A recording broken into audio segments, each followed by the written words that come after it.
दे दिया फल। पिंगला ने वो फल लिया और पिंगला उस फल को नहीं खाई।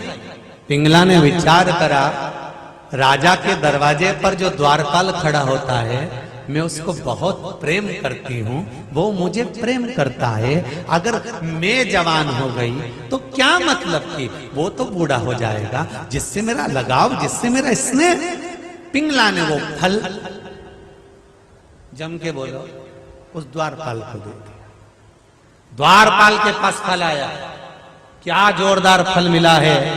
पिंगला ने मुझको दिया है, रानी ने मुझको दिया है, मेरे स्वरूप को देखकर अब मैं कभी बूढ़ा नहीं होऊंगा, इस फल को खा लूंगा। तो उस द्वारपाल को दिया, पर वो द्वारपाल एक वेश्या को चाहता था।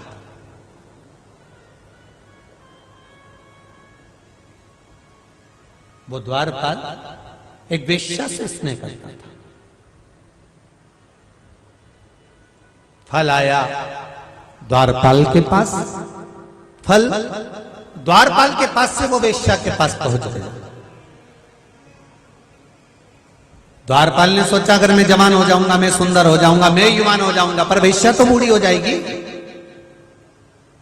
वो वेश्या के पास फल पहुंच गया।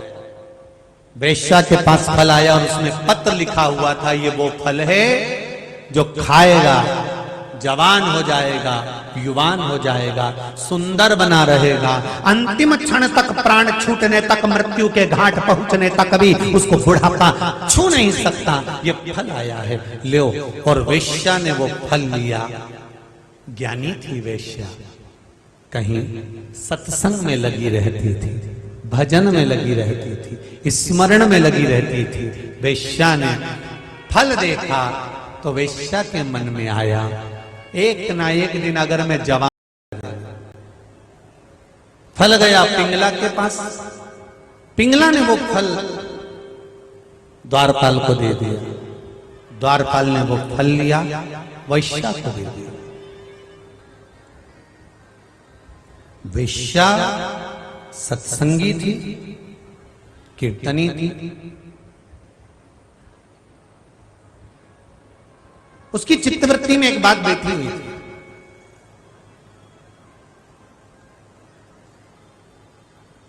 मेरा शरीर है, अगर मैं ये फल खा भी लूंगी और जवान हो भी जाऊंगी, युवान अवस्था मेरे को आ भी जाएगी, तो ये शरीर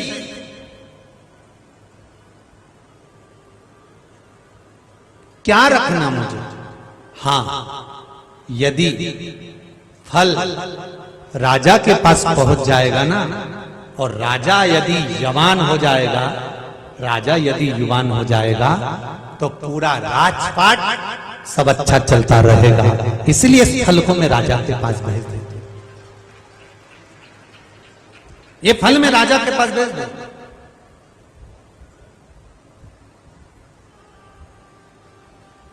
फल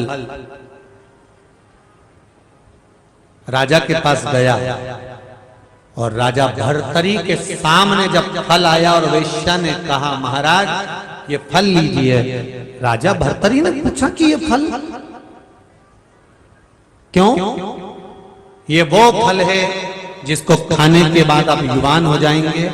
महाराज मैं चाहती हूं ये फल आप खाएं, और राष्ट्र का राजा जब युवान बनकर राष्ट्र को चलाएगा तो मेरा राष्ट्र पूर्ण आनंद के साथ आगे बढ़ जाएगा।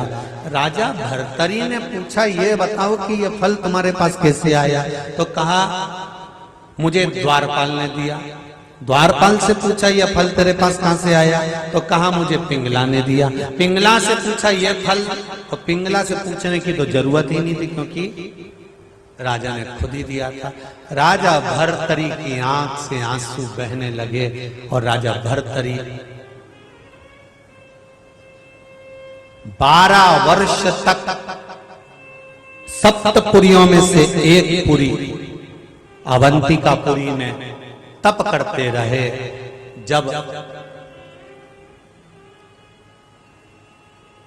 वो पिंगला राजा भर्तरी के सामने दिखने लगी, तब राजा भर्तरी ने विचार करा कि अब इसको कहां लेके जाऊं, इस शरीर को।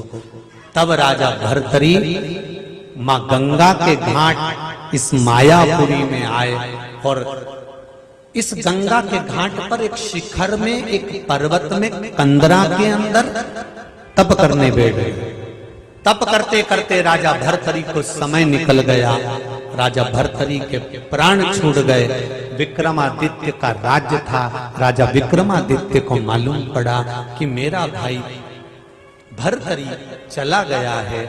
जिस गुफा में बैठकर राजा भर्तरी ने तप करा, उस भर्तरी की गुफा से लेकर गंगा के घाट पर रोज भर्तरी नहाने आते थे। तो वहां से वहां तक की पौड़ी बनाई गई और सीढ़ी बनाई गई। उसी पौड़ी को भर्तरी की गुफा तक लिया गया। भर्तरी के आखिरी में आता है हरि। आप बोलकर देखिए, भर्तरी तो आखिरी में आता है हरि और पौड़ी बनाई गई, तो इसका नाम हर की पौड़ी रखा गया। ये वो हर की, जहां गंगा के घाट पर राजा भर्तरी ने बैठकर भगवती स्मरण करा, ये वो हर की। ऐसी पुनीत पावन हर की पौड़ी पर अपन सब शिव महापुराण की कथा श्रवण कर रहे हैं।